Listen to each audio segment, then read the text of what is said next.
그러므로 형제들아 내가 하나님의 모든 자비하심으로 너희를 구원하노니 너희 몸을 하나님이 기뻐하시는 거룩한 산 제물로 드리라. 이는 너희가 드릴 영적 예배니라. 너희는 이 세대를 본받지 말고 오직 마음을 새롭게 함으로 변화를 받아 하나님의 선하시고 기뻐하시고 온전하신 뜻이 무엇인지 분별하도록 하라. 아멘. 제가 요즘 거룩, 은혜, 승리, 자비 이런 주제를 가지고 말씀을 드립니다.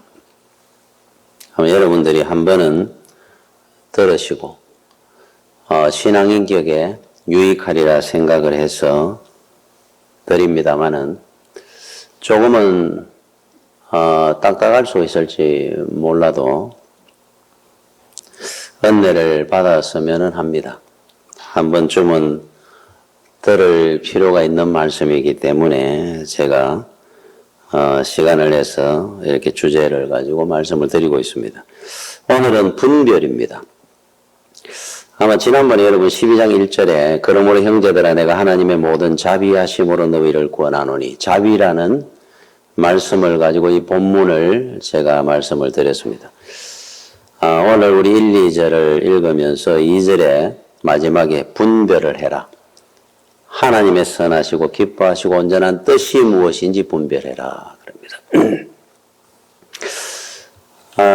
제가 개척을 해가지고 있을 때 처음에 지하실에 아주 작은 공간이었습니다. 환풍이 전혀 되지 않는 지하실이었죠. 한 번은 이제 예배를 드리려고 하는데 들어오니까 제가 이제 그 당시에는 뒷문을 열고 이래 예배를 드려 올라옵니다. 이래 악취가 냄새가 진동을 합니다. 이게 무슨 냄새인가 하고 있는데 성도들이 막 밖으로 나가기도 하고 웅성거리고 이제 예배 시작을 하려고 하는데 이제 분위기가 완전히 이제 엉망이 됐어요. 제가 이게 무슨 일인가 이래 보니까 제일 뒤편에 우리 교회 남자 성도님 한 분이 전도를 해오신 겁니다. 노숙자 한 분을 이제 교회를 오다가 이제 보니까 있길래 가서 내가 밥도 주고 이래 할 거니까 가자 그랬어요. 그래서 이분이 보니까 이제 오기는 왔는데 냄새가 나고 술이 취했습니다. 그래 앉아 있는데 이제 예배가 안 되는 거죠.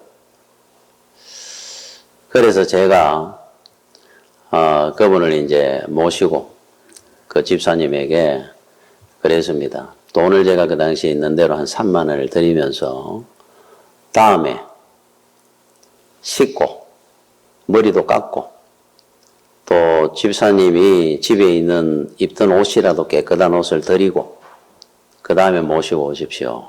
그랬어요. 그래 되면 이제 이 집사님이 시험이 들었습니다.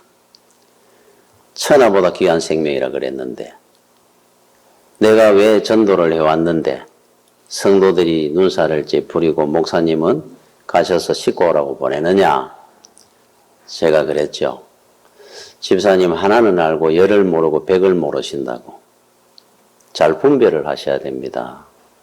이게 마귀의 괴계가 되면은 이 예배를 망치게 되면은 만약에 사람이 천하보다 귀하다고 하나님을 무시해가 됩니까? 이 예배를 왜 드리는 겁니까? 창조주 되시고 만왕의 왕이 되시는 하나님 앞에 아련하는 자리입니다. 이 자리에 와서 우리 하나님 영광 돌리고 찬양하기 위해서 모인 자리에 저렇게 냄새가 나는 그래서 이 예배를 망치게 되는 일을 한다면은 하나님이 우리를 위해서 죽으시기까지도 하셨지만은 하나님은 화를 내실 겁니다. 그거는 하나님을 무시하는 겁니다. 사람만이 귀한 것이 아니고 하나님은 창조주시고 만왕의 왕이신데 왜 하나만 알고 다른 거는 모릅니까? 제가 그랬어요. 여러분, 예배가 뭔 줄 압니까? 애절 애자입니다. 절배자고. 하나님 앞에 애와 애절을 다해가 의식을 하는 것이 예배입니다. 그냥 막 오면 안 됩니다. 만왕의 왕을 아련하는 자리고 영광 돌리는 자리입니다. 이 자리가. 우리가 대구시장 정도 되는 분 만날 때 여러분 막 안 갑니다. 만약에 저하고 약속이 돼가 간다면은 제가 깨끗하게 입고 갈 겁니다. 그냥 입은 대로 집 앞에 그냥 그냥 조깅하던 그런 추리닝 하나 입고 안 갈 겁니다. 그래서 우리는 잘 분별을 해야 되는데 대부분 그러지 못하고 실수하는 경우도 있고 무지해가 죄를 짓는 경우가 있습니다. 내 조그마한 지식으로 어리석은 짓을 할 때가 있어요. 제일 중요한 것은 하나님만이 존재합니다. 이 자리는. 하나님 홀로 영광 받는 자리고 우리는 예의와 애절을 다해서 하나님 앞에 의식을 다하는 것이 예배입니다. 그래서 여러분들이 우리 여름이라고 슬리퍼 신고 이러고 안 되는 겁니다, 사실은. 그거는 예배를 드리는 것이 아니고 하나님을 무시하는 행위가 돼요. 그래서 우리는 예배라고 부르는 겁니다. 그렇죠? 그래서 그런 부분에 대해서 우리가 지혜롭게 잘 분별을 할 수 있어야 돼요. 항상. 분별하지 못하기 때문에 은혜를 못 받습니다. 오히려 하나님 마음을 상하게 하는 거예요. 하나님이 기뻐하시는 뜻을 분별을 못해서 그런 겁니다. 자, 오늘 제가 읽었는 우리 12장 1절에 이렇게 나오죠. 너희 몸을 하나님이 기뻐하는 거룩한 산제물로 드리라. 하나님이 기뻐하는 산제물. 이는 너희가 드릴 영적 예배니라. 자, 우리 여러분이 하나님 앞에 드리는 예배입니다. 이 예배는 찬양과 영광을 돌려요. 자, 영적 예배라고 이렇게 확대를 했는 것은 이 예배가 교회에서 끝나지 말라는 겁니다.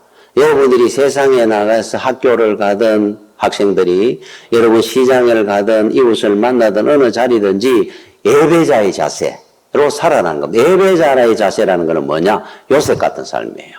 코람데오. 하나님을 늘 의식하고 사는 삶입니다. 하나님이 지금 내 이 자리에 계신다, 보고 계신다라는 의식을 갖고 사는 것이 영적 예배입니다. 그래서 24시간 늘 하나님 앞에 우리는 예배드리는 마음으로 사는 겁니다. 그렇죠? 이게 영적 예배. 자, 그러면은 이 영적 예배를 하려고 하면은 24시간 늘 하나님을 의식하고 사는 삶은 어떤 것이냐? 2절에 이제 그 답을 선한 거예요. 첫 번째 이렇게 나옵니다. 너희는 이 세대를 본받지 말고 이 세상 풍조를 따르지 마라. 세상 사람들이 다 돈이 전부다 그러고 경쟁하고 이기심을 가지고 살고 이런 모습으로 우리가 똑같이 살면 안 된다는 거예요. 그런데 본받지 마라 그럴 때 이 본이라는 이 말은 이 헬라어로 그대로 이렇게 번역을 하면 금영하는 거예요. 금영. 여러분 금영합니까? 우리 장세라든지 이런 거 하나하나 사람이 직접 하나하나 따듬어가 안 만듭니다. 찍어냅니다. 그죠? 이래 넣어가지고 쇠를 녹여가 거기에 부어가 딱 찍어냅니다. 그래서 수천 개, 수만 개를 만들어냅니다. 계속 찍어가지고. 금영, 그게 본입니다. 본. 그러니까 세상에 살아가는 사람들, 불신자들의 삶을 금영 찍듯이 찍어 사는 인생이 되면 안 된다는 겁니다. 우리는. 자, 우리의 영원한 금영이 있어요. 예수 그리스도입니다. 주님의 삶을 그대로 콕콕 찍어 살아라는 겁니다. 주님이 하시는 말씀처럼 의식처럼 주님이 남을 나보다 낫게 여기는 용서하는 이런 모든 삶을 찍어 사는 삶이 성도입니다. 그래서 세상을 금영으로 삼지 말고 예수님을 금영으로 해가 사는 삶, 이 영적 예배죠. 영적 예배. 그렇죠? 자, 그런데 우리가 이래 세상적으로 이래 하는 거 보면은 사회생활 하다 보면 세상에 거기에 참 따로 산다는 게 어렵죠. 힘드는 일이 많습니다. 주님을 본받아 살기가. 저는 수년 전에 TV를 보다가 참 헛웃음을 웃었는 적이 어이가 없어가지고 우리나라 인공위성을 나로, 그죠? 우리 전라남도 고흥의 나로에서 인공위성을 발사를 했습니다. 여러분, 인공위성이라는 것은 최첨단의 과학입니다. 과학 집합체입니다. 인공위성. 그지? 뭐 인공위성을 위로 이렇게 띄우는 나라가 몇 나라 됩니까? 세계. 최첨단 과학의 집합체가 인공위성입니다. 그리고 그 인공위성을 만드는 과학자들은 최첨단의 과학자들입니다. 과학을 하는. 거기에 관련자들하고 인공 1, 2차 실패도 3차에 우리가 성공을 했죠. 자, 그 인공위성을 발사를 하는데 제가 그 뉴스를 보다가 놀라운 게 전국의 뉴스로 나왔었어요. 발사 직전에 돼지머리를 해놔놓고 고사를 지내더라고요. 최첨단 그 집합체인 그 인공위성을 만드는 과학자들이 거기에 관련된 많은 사람들이 그 앞에 돼지머리에 절을 하고 인공위성을 쏘는 거예요. 제가 헛웃음이 나옵니다. 이래 보다가. 야, 그냥 어느 촌에 집을 하나 새로 짓다고 고사 지낸다. 그 무지해가 그럴 수는 있어요. 우상을 섬기는 사람들이니까. 저게 뭐야 도대체? 참 인간의 무지와 연약함입니다. 어리석음의 집합체입니다. 진짜 이래 보면서. 그러면은 그런 세상을 우리가 살고 있어요. 그 세대를 본받지 마라. 그러는 겁니다. 그 얼마나 어리석은 짓이냐는 거예요. 두 번째, 마음을 우리 여기 보니까 오직 마음을 새롭게 함으로 변화를 받아. 자, 변화입니다. 여러분 예수 믿으면 우리 변화된다 그러잖아요. 그런데 변화는 두 종류의 변화가 있어요. 겉모습의 변화입니다. 겉모습이 먼저 변화됩니다. 근데 이 겉모습의 변화는 그냥 겉모습이 변화되는 게 아니고 속이 변하니까 속사람이라고 사도 바울은 말씀을 했는데 속이 변하면 겉으로 그게 드러납니다.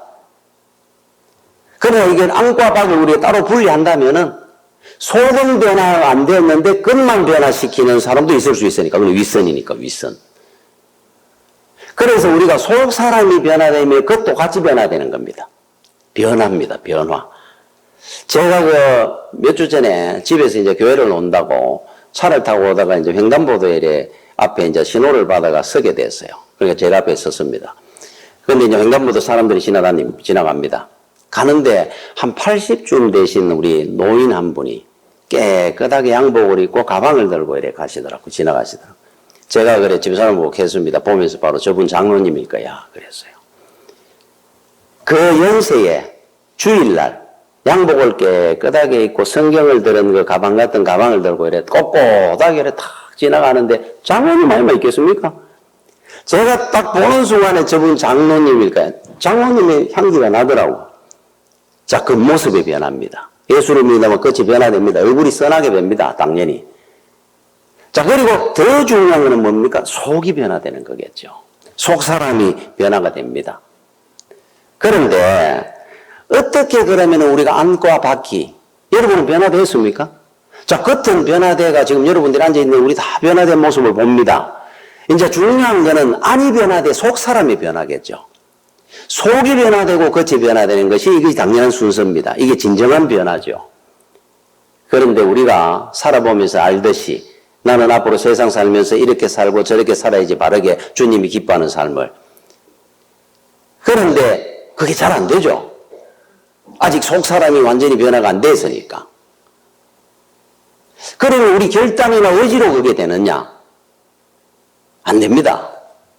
해보십시오. 예를 들어서 가장 쉬운 것 중에 하나, 예수를 믿으니까 술, 담배를 하지 마라 그러더라. 우리 남자분들이 술, 담배 하나 변화시키는 그것도 안 됩니다. 의지로, 결단으로. 그러면은 없습니까? 방법이 있죠. 성경에서 우리에게 늘 가르치는 겁니다. 하나님을 바라보고 하나님을 의지하면 된다 이거예요. 예수 믿으면 된다 이 말입니다. 쉽게 이야기하면. 하나님만 온전히 바라보고 믿음의 길을 감아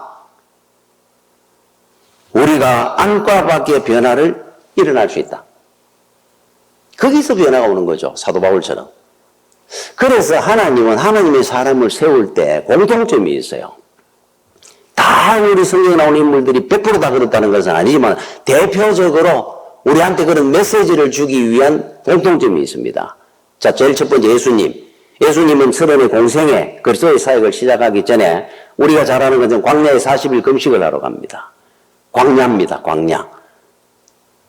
물 한 모금 풀 한 폭이 없는 둘러봐가 아무것도 없는 광야로 하나님이 인도에 가셔서 40일 금식을 합니다. 자, 사도 바울이 다메섹에서 주님을 만납니다. 회심을 하고 난 뒤에 첫 번째 했는 것이 바로 선교 사역을 하러 뛰어간 것이 아니라 아라비아라는 그 사막에 3년간 기도 생활을 합니다. 아마 거기서 뭐 금식도 하고 수없이 많은 영적 훈련을 쌓았을 겁니다. 자, 모세를 하나님께서 출애굽의 지도자로 삼으시고 홍해를 건너서 광야를 돌아옵니다. 광야에 와가지고 모세가 그 많은 무리들을 끌고 오면서 정신이 없었을 겁니다. 하나님이 마침내 모세를 홀로 불러 올리는 데가 있었어요. 시내산입니다. 시내산, 돌산. 그 꼭대기에는 아무 풀 한 폭이 없는 높이가 2188m입니다. 우리나라 백두산이 2744m입니다. 2188m는 시내산 높이는 제가 알고 있는데 백두산 높이는 어떻게 목사님이 아실까? 저는 초등학교 때 7마리가 살살 올라가는 것이 백두산 하면 이래 와갖고 이게 평생의 기억에 남아가 있어. 2744. 그러니까 그런 식으로 공부를 시켜야 될 것 같아요. 자, 그러니까 백두산 높이보다 600~700m 낮습니다만은 굉장한 고지대입니다. 아무것도 없습니다. 그곳에서 40일 금식을 하고 십계명을 받아 내려옵니다. 자, 아무것도 없는 광야, 아무것도 없는 산꼭대기로 데려 올라갑니다. 이유가 뭐겠습니까? 애굽에 있으면은 사람들 속에 있으면 봐야 될 게 많아요. 많은 걸 보고 삽니다. 단 제일 중요한 하나님을 못 봅니다. 하나님을. 세상 10가지 만가지 안 봐도 됩니다. 하나님만 바라보고 삶아 승리합니다. 그런데 반대로 살고 있어요. 세상 일이 많으니까 사람들 속에 살면서 세상을 분주하게 살고 사람들 보고 살다 보니까 하나님을 못 보게 돼요. 변화가 없습니다. 세상 풍조에 따라 사느라고 분별함을 잃어버립니다. 그래서 하나님께서는 홀로 땡겨 올립니다. 변화를 위해서. 분별을 하라고. 그죠? 여러분, 1979년도에, 그러니까 제가 고등학교, 아마 3학년 이때니까 79년도. 그때인데, 아니지, 20살, 21살, 2살 됐겠네요. 그때 굉장히 큰 사건이 있었어요. 지금도 저는 기억이 납니다. 하도 큰 뉴스였으니까. 금당살인 사건이라고, 그 금당이라고 하는 곳이 골동품 가게입니다. 큰 우리나라에서 뭐 한두 번째 가는 골동품상인데, 여기에 이제 주인 부부, 금당, 주인 부부와 그 운전기사 3명을 아주 잔혹하게 살해해가지고, 그 살해했던 사람이 있어요. 이 박철웅이라는 분이. 그때 이제 구속이 됐습니다. 붙들렸습니다. 1979년도에. 그때 그 사건이 굉장히 큰 사건이었습니다. 그 정도 그 잔혹한 사건이 잘 없었는 시대 같아요. 그때는. 그런데 이 이제 박철웅이라는 이 사람이 붙들렸을 때 참 냉혈한으로 그 당시에 이제 현장 검증을 하고 뭐 수사를 하면 수사관들이 혀를 내두었다 그래요. 전혀 반성하는 기미나 죄책감이 없습니다. 그러니까 일종의 사이코패스 같은. 왜 죽였느냐 그러니까 사채를 써가지고 갚으려고 죽였다. 돈을 빼앗기 위해서. 이제 이게 답은 답인데, 그런데 거기 와서 늘 희죽희죽 웃기도 하고 뭐 사형당하면 될 거 아니냐 하는 식으로 전혀 반성을 안 하는 거예요. 실제로 사형언도를 받고 3년 만에 1982년도에 사형이 집행된 사람입니다. 자, 근데 이 사람에 대한 이야기를 왜 하지 않느냐. 이분이 그렇게 냉혈 아니고 잔혹한 인간인데 이 사람이 예수를 믿겠습니까? 그런데 교도소 선교를 하는 목사님이 처음에 가서 이야기를 하니까 성경을 이게 뭐야 그러고 보는 데서 찢어버리고 침을 뱉고 지옥이 있으면 나는 제일 무서운 지옥 가고 싶어 소리를 지른 사람이에요. 한 번을 가고 6개월을 가고 1년을 가는데 어느 날 눈물을 흘리기 시작합니다. 그러면서 그분들한테 진정으로 내가 사죄하고 싶다고 울기 시작하고 예수를 믿었어요. 2년간을 얼마나 모범수로 살았는지 40일 금식을 2번씩이나 하면서 감옥에서 거기에 있는 다른 같은 사람 감옥에 갇혀 있는 많은 죄수들 앞에서 홀로 굳은 일을 다 하고 고개 숙여 사는 거예요. 그 사람 때문에 많은 사람들이 놀라워했다 그럽니다. 야, 예수 믿는 게 도대체 뭐야? 저렇게 맹연하니 저 잔인한 인간이 어떻게 사람이 저렇게 천사가 될 수 있을까? 하나님 앞에는 변화가 됩니다.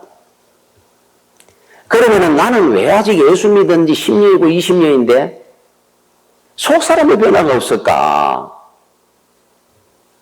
여러분, 세상과 하나님을 겸하여 보고 살고 있기 때문이겠죠. 하나님만을 온전히 봐야죠. 여러분, 마태복음 6장에 보면 주님께서 2가지 비유를, 천국에 대한 비유를 합니다. 하면서 세상에는 2가지 보화가 있다고 가르칩니다. 자, 천국에 보화가 있고 이 세상에 보화가 있다는 거예요. 여러분, 세상에 보화들이 있지 않습니까? 권세라든지 돈이라든지. 우리 하늘에 우리 상급이 있습니다. 보화. 또 2 종류의 상이 있다는 겁니다. 하나님이 주시는 상급이 있고 세상 사람들이 주는 상, 칭찬이 있다 그래요. 그런데 지금 우리가 세상에 있다 보니까 세상에 눈에 보이는 게 보화처럼 보입니다. 눈에 보이는 사람들로부터 칭찬이 상 같아요. 안 보이는 하나님 나라의 상급이 영원한데 그 보물이 그거를 이 땅에 사는 날 동안 모르더라는 거죠. 주님께서 이제 그 비유를 하는 겁니다. 그러면서 보물을 땅에 쌓아두지 말고 하늘에 쌓아두라고 가르쳤어요. 이 땅에 쌓아두면은 종이 설고 동록이 해하고 도둑이 드니까, 그리고 이 땅에 두는 것은 다 썩고 없어지는 것이니까 영원한 하늘 창고에 보물을 쌓아두고 살아라. 믿음의 보물입니다. 자, 그거를 가르쳤는데 가르치는 이유가 뭐냐면은 하늘의 상급과 세상의 상급, 하늘의 보화와 세상의 보화를 어느 것이 귀한지 분별할 줄 알아라는 뜻입니다. 믿음의 눈이 없으면 분별이 안 됩니다. 단장 눈에 보이는 돈이 전부인 줄 알아요. 이 자꾸 분별함을 잃어버립니다. 사는 동안에. 자꾸 놓칩니다. 교회로 와서 들을 때는 내가 이제는 믿음 가지고 하나님을 기뻐하게 하고 살아야지. 보화를 하늘에 쌓아두는 사람이 돼야지. 그리고 여러분 나가보십시오. 금방 잊어버렸어요. 돈이 전부입니다. 분별함을 잃지 말라는 뜻으로 하시는 말씀이에요. 그래서 마태복음 6장 22절 23절에 눈은 몸의 등불이니, 눈이라는 게 분별을 말합니다. 지금 몸의 등불이니 그러므로 내 눈이 성하면 온몸이 밝을 것이요 눈이 나쁘면 온몸이 어두울 것이니라. 자, 23 상반절까지 이렇게 딱 나왔어요. 자, 이거는 뭔 말이냐면 여러분, 시각장애인이 앞을 못 보는 분은 길을 가다가 다치면 어디에 다칩니까? 눈을 못 보니까 눈만 다칩니까? 아닙니다. 이마도 다치고 무릎도 다치고 오히려 눈보다 온몸이 다치는 게 더 많을 겁니다. 넘어지고 받치고 그렇잖아요. 그래서 여러분이 분별이나 판단력을 잘못하면 여러분 인생의 전부를 다칩니다. 운명이 결정됩니다. 잘못된 쪽으로. 무슨 일 하나를 분별을 잘못하고 판단 잘못한 걸로 인생 망친 사람들이 있어요. 그래서 그 말씀하는 겁니다. 눈을 못 보마 온몸을 다치게 된다 이 말이에요. 한 번의 분별이나 판단 잘못으로 인생을 망친다 이 말입니다. 그래서 우리가 하나 가져야 될 건데, 근데 제가 늘 이렇게 하나님만 바라보고 하나님을 기쁘게 하는 것을 잘 분별하고 산다. 이게 이제 답입니다. 분별하십시오. 분별하는데 항상 제가 여기서 이제 중간에 한번 이야기하죠. 우리의 갈등. 자, 갈등이 뭐냐? 그런데 우리가 세상을 살아보면 우리 마음은 그렇습니다. 내가 앞으로 출세도 하고 돈 벌어가지고 하나님 영광을 위해 살 겁니다. 어렵습니다. 그렇게 살기가 정직하게 살고 바르게 살려고 그러니까, 성실하게 살려고 그러니까. 그러면은 여기서 어떤 거를 우리가 딱 이제 생각을 하기 시작하느냐면은 지금은 조금 내가 거짓말도 하고 좀 예수 믿는 사람이지만은 좀 불성실하고 좀 불법을 저지르면서 돈을 벌고 지금은. 그러나 하나님, 내가 돈 벌고 잘 돼가지고 분명히 하나님 영광을 위해서 살 겁니다. 이 돈을 하나님을 위해 쓸게요. 자, 우리가 하는 말입니다. 이 갈등이 늘 옵니다. 일단 돈은 벌어야 되니까. 그 대신에 이 돈 벌어가 내 혼자 먹고 사는 게 아니고 내 교회 헌금 많이 할게요. 이거 우리가 넘어지는 거예요. 이것 때문에 하나님의 뜻을 바르게 분별 못하게 된다 이 말입니다. 이거 넘어집니다. 그러면서 우리는 늘 이렇게 합니다. 오늘은 내가 이래도 내일 내가 예수 잘 믿겠습니다.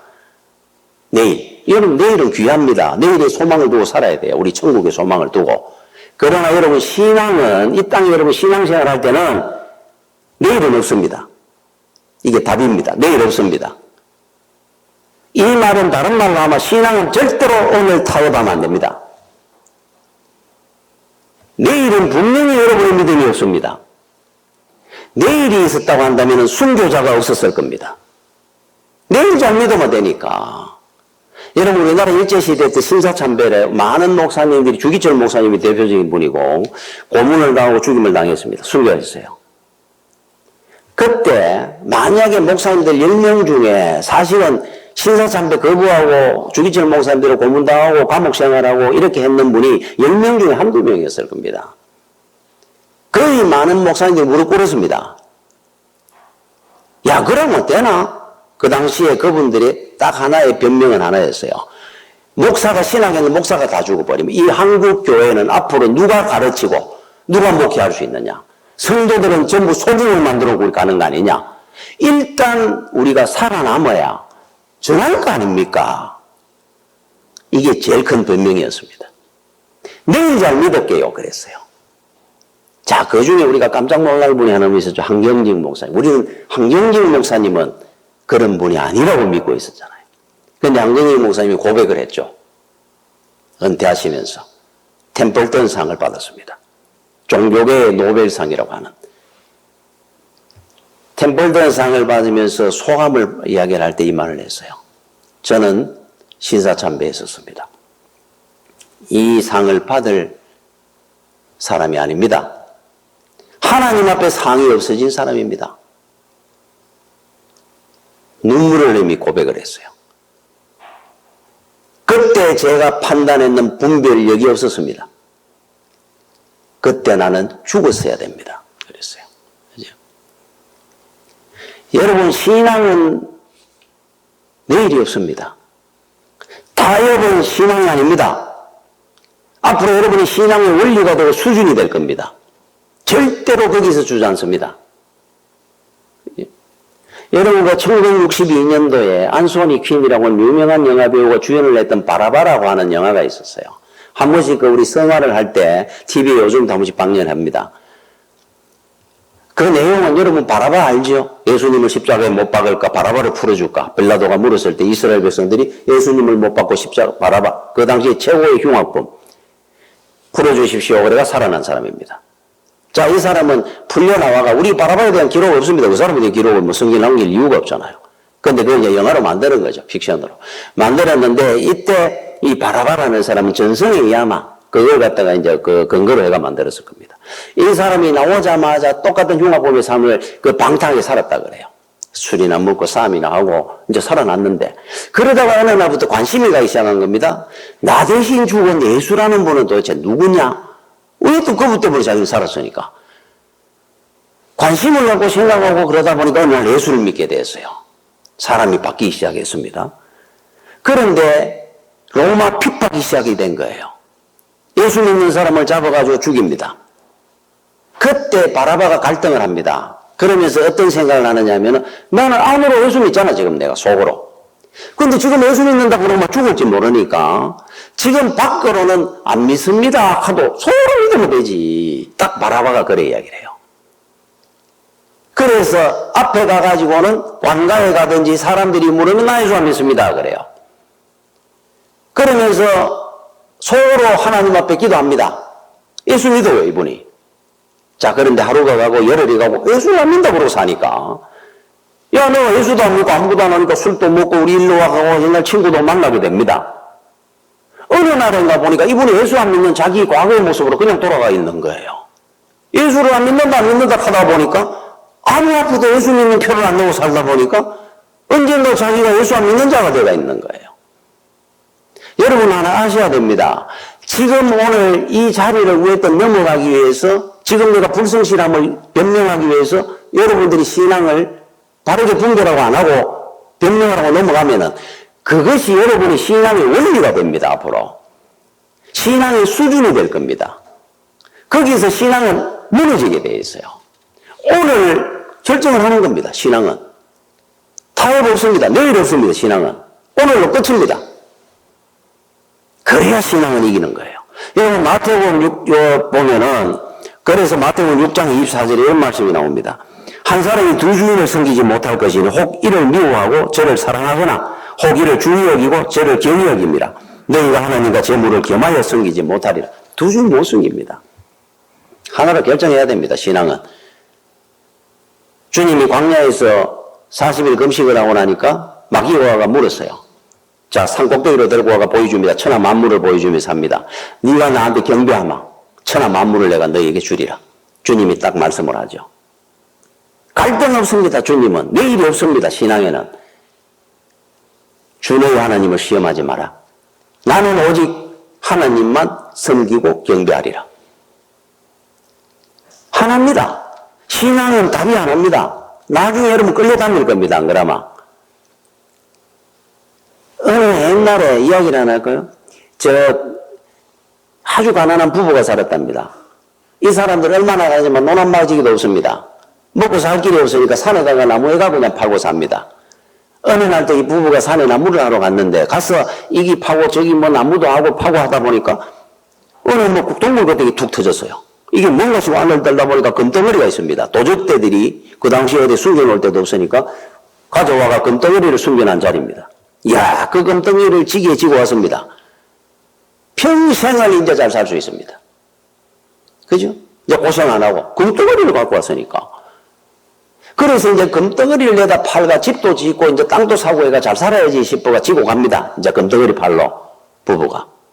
팔로 가다 보니까 어느 마을 앞에 논 앞을 지나가니까 어떤 분이 농부가 소를 가지고 농사를 짓고 있습니다. 소를 앞에 끌고 땅을 파고 이런 농사 짓잖아요. 그걸 보는 순간에 그런 생각이 들어요. 내 꿈이 농한마지기라도 갖고 소 갖고 농사 지고 사는 게 꿈이었는데 그거 하나 못 해보고 늘 산에가 나무나고 살다가 야, 내가 이제 할 수 있게 되겠구나. 이제 저 농한마지기에 내가 저라도 해가 소로 농사 짓고 사는 게 내 평생에 한 번 꿈이었는데 그래서 그 농부한테 갑니다. 당신 그 소하고 곧 논하고 그 내한테 파시오. 내가 이 금을 줄게. 그게 너무 평화롭고 좋게 행복해 보이는 거예요. 그 사람을 보니까. 그러니까 농부가 이래 보니까 이 웬 금덩어리를 주고 이 조그마한 논 하나를 가가면서 소주 돌라 그러니까 아이고 이거 웬 행제를 한다가 줍니다. 자, 이만한 금덩어리를 갖고 소 한 마리 땅 한 마지기 샀어요. 이야, 너무너무 행복합니다. 농사를 짓기 시작합니다. 그러고 있는데 어느 날인가 옆에 보니까 애가 하나 지나가면 피리를 불고 합니다. 피리를 불고 농사 짓다가 들으니 너무너무 좋은 거예요. 얘야, 내가 피리 주면은 내 소를 줄게. 피리 나한테 하고 소하고 안 바꿀래? 그러니까 이 애가 이렇게 보면서 이 피리 얼마 하지도 않았는데요. 그래서 나는 그 피리를 너무 불고 싶어. 자, 피리하고 소하고 바꿨습니다. 얘가 이제 소를 끌고 갔어요. 피리를 부는데 시간이 가면서 겨울이 오니까 손이 시려요. 피리를 불려면 손이 시는데 애 하나가 따뜻한 장갑을 끼고 갑니다. 그래서 그 애한테 그럽니다. 그 장갑을 주면 내 피리 줄게. 그러니까 그 애가 이 피리가 너무 좋아 보니까 하세요. 자, 금덩어리로 시작해가지고 장갑 하나 남았습니다. 아무것도 없습니다. 그 장갑 끼고 또 집사람하고 그 가난한 사람이 내가 산에 나무하러 다닙니다. 자, 이 이야기 뭔 줄 압니까? 마귀는 절대로 그냥 안 가갑니다. 물물교환을 합니다. 요게 마귀의 물물교환 가는 거예요. 여러분에게 돈을 줍니까? 행복을 빼앗았다 합니다. 행복 달라 그럽니다. 가정에. 여러분이 출세하도록 만들어줍니까? 건강을 빼앗아갑니다. 물물교환합니다. 마귀는 절대로 주는 거 가지는 안 합니다. 그냥은 안 줍니다. 세상에 여러분 쾌락을 줍니까? 믿음을 가갑니다. 여러분, 그래서 우리가 주변에서 보다 보면 저 사람 자기 것만 가도 평생 잘 살 것 같은데 왜 저렇게 됐지? 참 머리도 좋고 집안도 좋고 괜찮았다고 그러는데 물론하나가 다 이런 사람이에요. 그 사람. 가만 갖고만 있어도 잘 살 건데 뭐 내가 더 번다 그러고 또 한다 그러고 달리다가 나중에 펑 뛴 사람 많습니다. 주변에. 망이는 절대로 그냥 안 주거든요. 분별해야 됩니다. 이게 마귀가 뭘 교환하자하는 건지 하나님이 기뻐하는 뜻인지 이거 분별 못하면 다 잃습니다. 아주 어리석은 사람이 되는 거예요. 자, 12장 2절에 하반절부터 제가 읽어보겠습니다. 오직 마음을 새롭게 함으로 변화를 받아 하나님의 이제 나옵니다. 선하시고 기뻐하시고 온전한 뜻이 무엇인지 분별하도록 하라. 그래서 이게 이제 답이거든요. 답. 하나님이 하나님의 일은 선한 방법으로 이루어갑니다. 반드시 불의를 저지르지 않습니다. 여러분들이 하는 일에 거짓을 해야 되고 불의를 저지를 일을 해야 될 일 같다면 그거 분명히 그만둬야 됩니다. 그건 하나님의 뜻 아닙니다. 두 번째, 하나님이 기뻐해야 돼요. 혹은 여러분들이 기뻐서 하는 거 아닙니까? 하나님을 싫어하는데? 그거 분별해 보십시오. 지금 이제 분별하는 겁니다. 이 세 가지를 갖고. 그 다음에 하나님의 뜻은 온전합니다. 온전하기 때문에 여러분 하나님의 일을, 뜻을 여러분이 향하고 산다 그러면은 세상에 어떤 일을 하든지 부지런하고 열심을 다해야 돼요. 대충하고 눈속임으로 하면 안 됩니다. 성도들은. 하나님의 뜻은 온전하기 때문에. 하나님 앞에 인정받는 것이 최고입니다. 여러분 맹자가 썼는 그 진심장구라는 책이 있어요. 그 책에 보면은 민의귀장이라는 부분이 나옵니다. 민의귀장. 백성이 세상에 제일 귀하다 이 말이에요. 그죠? 이제 정치인들에게 이거 하는 그 교훈의 말입니다. 민의귀장. 거기 어떤 내용이 나오느냐면은 이렇게 나옵니다. 맹자가 가라사대 백성이 귀중하고 사직은 그 다음이며 군왕은 대단치 않다.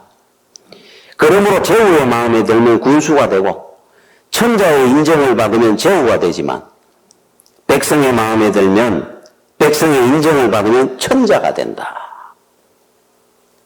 하늘의 아들이 될 수 있단 말이에요. 자식이. 백성한테 인정을 받으면. 이거 정치인들이 가져야 될 마음이죠.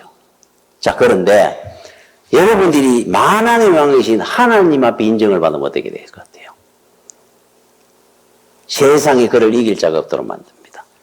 영원한 복을 허락해 줍니다. 천국을 우리한테 기업으로 줄 겁니다. 여러분 사람들 눈을 보고 살지 말고 분별하십시오. 만왕의 왕이신 하나님 앞에 인정받고 살아야 됩니다.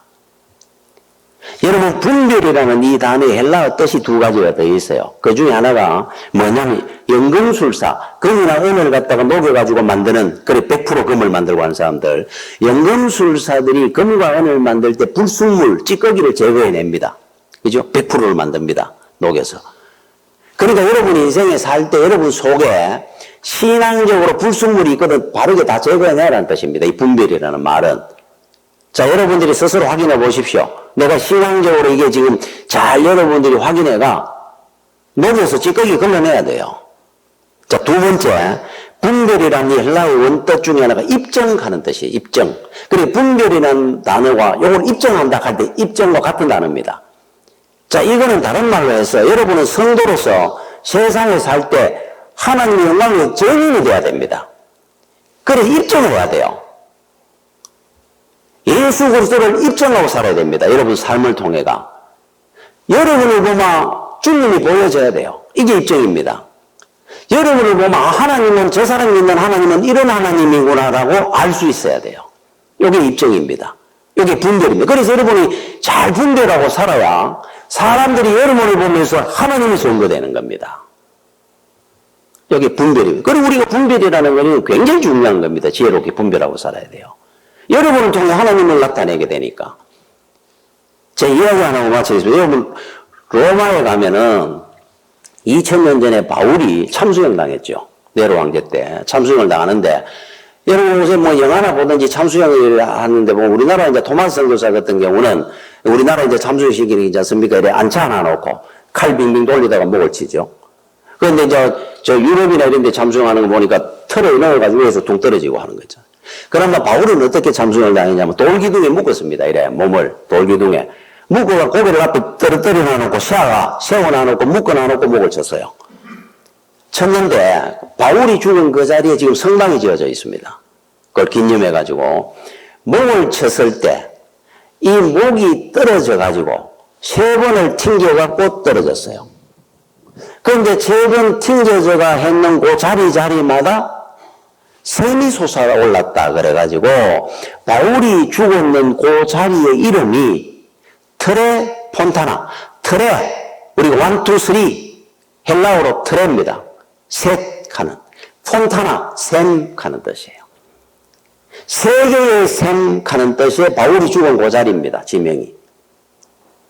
그런데 제가 그 이야기를 하려는 게 아니고 이거는 어떤 사람들에 의해서 만들어진 이야기일 수도 있습니다. 그죠? 100% 이것이 맞다 아니다를 이야기하려는 게 아닙니다. 저는. 트레폰타나. 자, 그런데 거기에 가면은 그 기둥에 조각이 있다 그래요. 조각을 하나 해가지고 만들어가 붙여놨는데 그 조각물이 주형으로 이래 조각물이 어떤 조각이냐면은 바울이 참수형 당할 때 기둥에 돌기둥에 묶여가지고 이렇게 있는 요게 이제 조각을 해놓은 겁니다. 주형으로. 그죠? 이래 해놨는데 그거를 이래 보는 분들이 왜 감동을 느끼냐면은 자, 이제 날아갈 지경입니다. 참수형 당합니다. 이래 붙들려가 이래 고개를 쭉 있어요.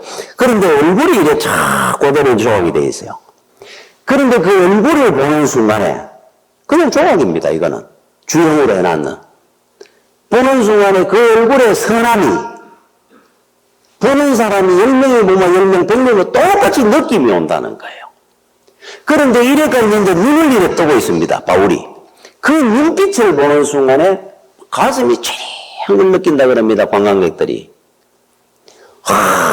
여러분 두려워해야 되잖아요. 지금 몸이 날아가는데.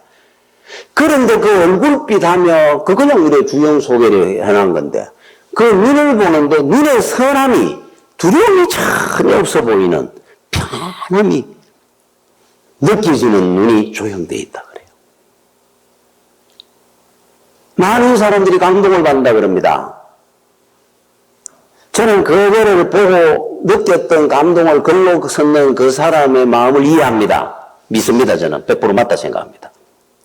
바울을 조형해놨는 그 조형물에 얼굴과 눈빛이 실제로 보면은 그렇게 우리에게 느낌이 오더라. 자, 그러면은 그분의 삶은 어떠했겠습니까? 삶은 조형물을 보는데도 느낌이 오는데 그 선함과 그 눈빛을 통해가 그분의 삶은 얼마나 선하게 살고 바르게 살았으며 얼마나 많은 생명을 구원했겠습니까? 조형물로 느껴지는데도 사람이 칭하게 감동이 오고 눈빛에서 그 두려움 없고 평안한 그 눈빛을 통해서 감동을 받는다는데 그 사람의 삶은 어땠겠느냐? 충분히 짐작이 되고도 남습니다. 바울의 삶을. 그죠? 자, 여러분들은 입증을 해야 됩니다. 분별하고 사십시오. 하나님이 살아계심을 여러분을 통해 세상에 입증하십시오. 돈을 보지 말고 천국의 보화를 쌓아두고 예수 그리스도가 기뻐하는 선하고 기뻐하고 온전한 뜻을 이루고 살도록 잘 분별하고 사는 여러분들이 되시기를 축원합니다. 기도하겠습니다. 주여 은혜를 감사를 드립니다. 연약하고 부족해서 늘 넘어지기도 하고 실수하기도 합니다마는 이제 우리 믿음도 더 성숙해지고 진짜 하나님의 뜻을 잘 분별하고 세상에 하나님을 전가하고 사는 주의 성도들 되게 하여 주시옵소서. 예수님 이름으로 기도드립니다. 아멘.